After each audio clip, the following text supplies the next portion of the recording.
tout de suite Stéphane, qui est en Charente-Maritime, qui est artisan plombier. Bonjour Stéphane. Oui, Allô. Bonjour Stéphane. Bonjour, je suis à Paris, moi, je suis pas en Ah, Charente-Maritime. pardon, on me parle de Charente-Maritime, moi, je vois ça sur ma fiche, mais bon, vous êtes à Paris. Stéphane, ça- alors. Donc, je suis un petit artisan, ça fait 6 ans que j'ai ma petite société. Oui. J'ai pris des apprentis, moi j'ai pris le temps de prendre des gamins qui font 50, 60 heures par semaine, mais surtout qui aiment le métier. On dévalorise le métier, mais il faut l'aimer pour faire un métier. Et on ne donne pas aux jeunes l'opportunité d'aimer ce métier pour justement qu'ils aient envie d'aller sur ce métier-là. Moi, mes gamins plombiers, j'ai une moyenne d'âge dans mon entreprise de 24 ans et j'ai 7 mecs.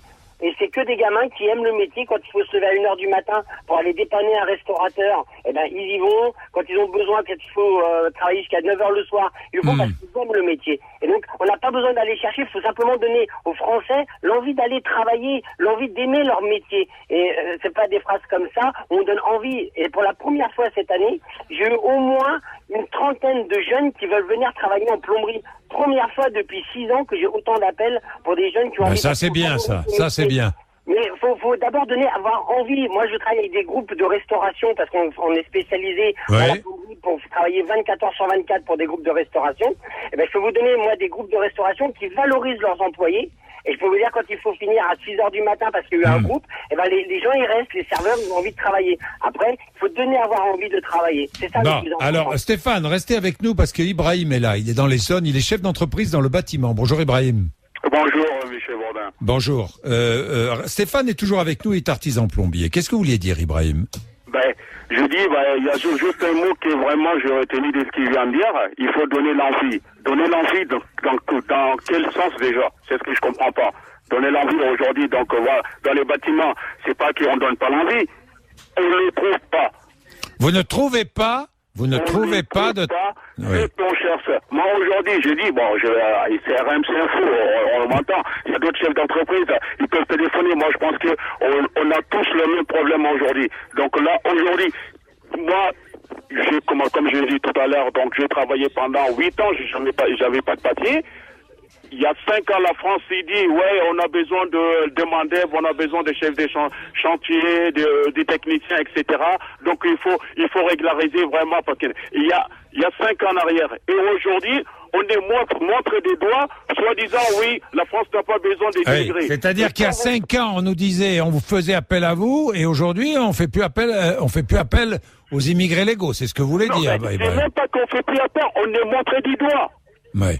Mais alors, dites-moi, Ibrahim. Non, mais alors bon, très bien. Vous êtes régularisé, vous avez monté votre entreprise, et aujourd'hui, vous avez combien de salariés, Ibrahim? Là, j'ai à peu près 7 salariés. Vous avez 7 salariés. Oui. Est-ce que ce sont des salariés issus de l'immigration légale, encore une fois, ou pas? Encore l'immigration légale.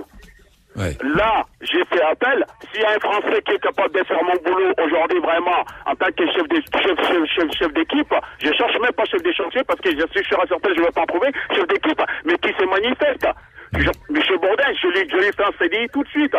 Donc, oui. Aujourd'hui, moi, je suis sûr à certain ce que j'ai dit, je le répète encore, 95% dans le bâtiment industriel, le travail le plus dangereux, le plus pénible, le plus sale, c'est l'immigration qui le fait. Oui. Mais est-ce que c'est vrai, Stéphane? Est-ce que dans le bâtiment, le travail le plus basique, je vais pas dire le plus sale, mais le plus basique, est-ce que c'est l'immigration qui le fait? Alors, Je lui laisse parler, bien sûr. J'ai pris l'option, moi, de former, comme je disais. Le fait, c'est que nous, on est spécialisés. J'ai pris le temps. Les gamins, ils ont de l'argent. Parce que c'est ça aussi, ce que dit Ibrahim, il a raison. Mais il faut donner... les gens, on les dévalorise. Moi, quand ils allaient aller déboucher des chiottes parce qu'il y a 50 clients qui attendent, pour eux, c'est dévalorisant. Mais simplement, s'il n'y avait pas de maçon, pas de plombier, les gens ne feraient pas pipi caca, ils ne pourraient pas fermer la porte. Exactement. Mais vous avez raison, Stéphane et Ibrahim. Vous avez raison. Avant tous les discours politiques, valorisons ces métiers et surtout payons mieux aussi. Une dernière chose. Et donnons les moyens pardon, je finis. Donnons les moyens Il y a un système quand même. Oui. Il y a un système que je comprends pas la France aujourd'hui. Allez-y. Là, on montre l'immigration en Moi, je pense que la France a d'autres priorités que l'immigration. Aujourd'hui, les gens qui travaillent, ok, c'est l'immigration. Mais la France ne veut pas montrer des doigts ce qu'ils ont envie de montrer des doigts. C'est quoi? Parce que ceux qui ne veulent pas travailler, ce ne sont pas des immigrés, ce sont des Français. Tout à fait. Tout à fait. Ce sont des Français, ce sont des gamins qui sont nés ici, qui ont leur nationalité, qui ont fait leurs études ici.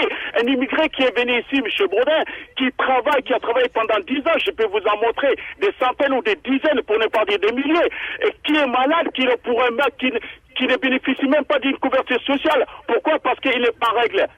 Et moi, j'ai payé pendant 8 ans mes impôts. La France ne m'a jamais interdit des lois de M. Ibrahim, vous n'avez pas le droit de payer des impôts parce que vous n'êtes pas régularisé. J'ai payé entre 1 500 et 1 000 euros d'impôts. Ouais. Ibrahim. Qui c'est qui lui paye ce remis, ce RSA? Ce sont des immigrés. Une dernière chose, M. Bourlin. Oui, Stéphane. Le fait aussi, c'est que moi, comme on me disait, c'est que pour travailler, nous, les 35 heures, on connaît pas. Moi, je suis des fois à la limite parce que j'ai même des apprentis qui ont 21 ans. J'ai même un apprenti de 41 ans. Je lui ai filé une voiture, un GPS. Je lui donne les moyens de pouvoir travailler. Et simplement, je suis en limite de légalité parce que normalement, je ne suis pas censé faire ça. Mais si je devais respecter les règles qu'on nous impose, que nos politiques nous imposent, moi, quand il y a un gamin qui dit je fais 35 heures, je fais va à la poste. Je ne dénigre pas la poste, loin de moi. Mais va dans une administration, on ne vient pas faire de la plomberie. Nous, les horaires, on ne connaît pas. Oui, c'est la pénibilité. Mais on aime encore une fois. Simplement, si on nous laisse les moyens de travailler, on a largement de quoi faire. Et comme disait Ibrahim, il faut donner les moyens aux Français de se lever et d'aller bosser. Mais si on leur donne tout à la maison, 35 heures, machin et tous les avantages sociaux, ils n'ont pas envie d'aller bosser. Et il faut dire aux Français aujourd'hui, le problème de la France, c'est pas l'immigration, c'est le système français. Tout à fait. C'est le système français. La France est un pays qui a fabriqué des feignants. C'est un pays à l'assistanat. Bien. Merci Ibrahim, merci Stéphane, merci à tous les deux. Là au moins le discours est concret, c'est du concret, au-delà de tous les discours politiques et des phrases prononcées par les uns et les autres, c'est du discours vraiment concret. C'est vrai que y a plusieurs réalités dans ce qui vient d'être dit.